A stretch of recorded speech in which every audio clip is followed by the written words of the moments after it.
Welcome to The Explainer. Today we're going to pull back the curtain on one of the biggest shifts in modern medicine, the incredible move from large, open surgeries to high-tech, minimally invasive procedures.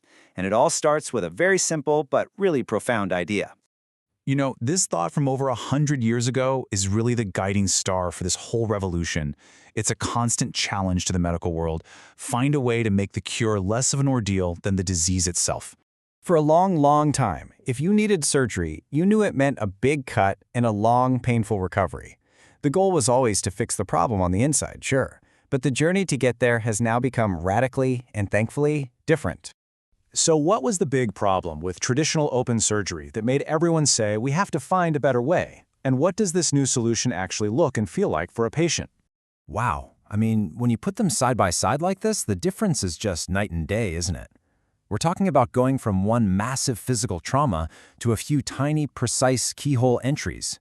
The benefits are just huge. Way less pain, you're out of the hospital sooner, and you get back to your life so much faster. But here's the thing. Getting these amazing results is not as simple as just grabbing a smaller knife. These advanced procedures are not improvised at all. They require this incredibly detailed, multi-step planning process that starts way before anyone even steps foot in an operating room. The very first step is figuring out if this is the right approach for the patient. Because as amazing as it is, it's not a one-size-fits-all solution. Surgeons have to look at each person's unique situation.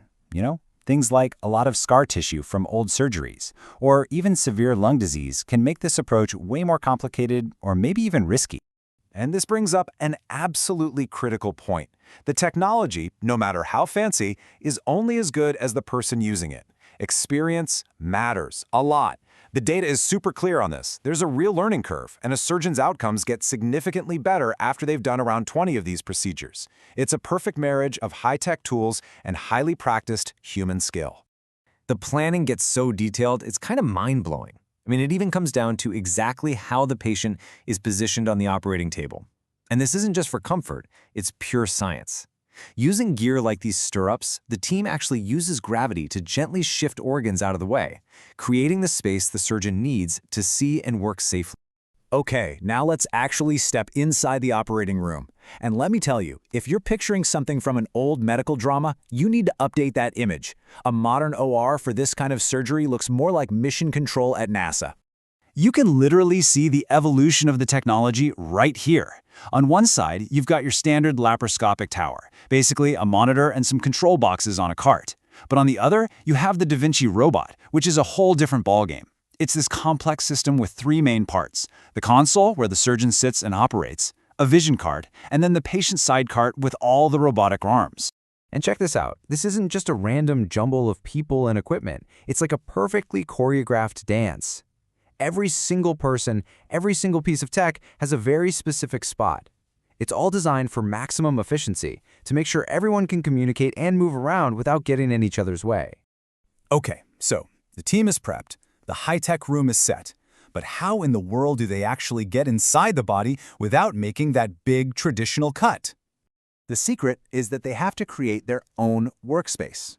It's a process with a fancy name, pneumoperitoneum. But the idea is actually genius. The team safely inflates the abdomen with carbon dioxide gas. This gently lifts the abdominal wall up and away from the organs, basically creating a big, dome-like space to work in. It's literally like pitching a tent inside the body so you have room to move around. So one of the most common ways they do this is with the closed technique.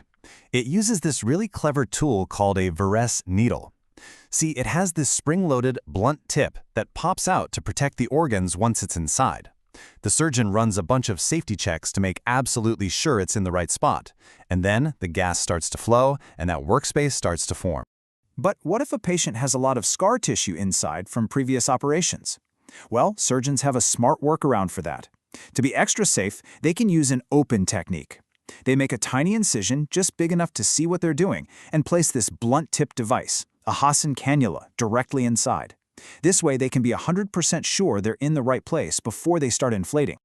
All right, we're inside, and this is where the real magic begins. All thanks to an unbelievable toolkit of specialized instruments that become the surgeon's eyes and hands. Right? That's the million-dollar question. How is it even possible? The answer lies in these incredible tools that can translate a surgeon's movements from outside the body into super precise actions deep inside, with a level of vision and control that was pretty much science fiction not that long ago. First things first, you gotta be able to see. And for that, you have the laparoscope. Think of it as a super-powered eyeball on a thin stick. It's got a high-def camera and a really bright light on the end. It beams this magnified, brilliantly lit picture onto big monitors in the operating room, giving the entire team a better view than they could ever get with their own eyes. Okay, so the camera's in, but what about all the other instruments? You need little gateways for them, right?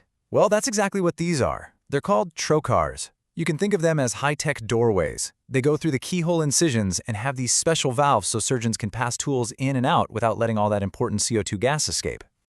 Now, controlling bleeding is obviously a huge deal in any surgery, and the tools they use for this now are just amazing. Instead of just burning tissue, these advanced energy devices use radio frequency to actually seal blood vessels shut before they're cut.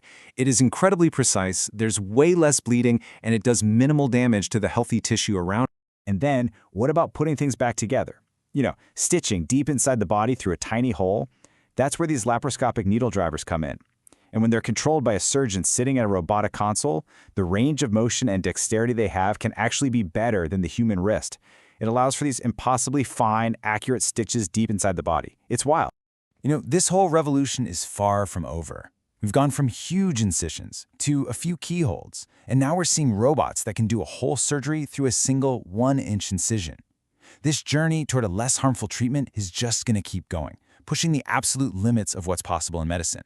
So the question isn't if surgery can get less invasive anymore. It's how much smaller can it possibly get?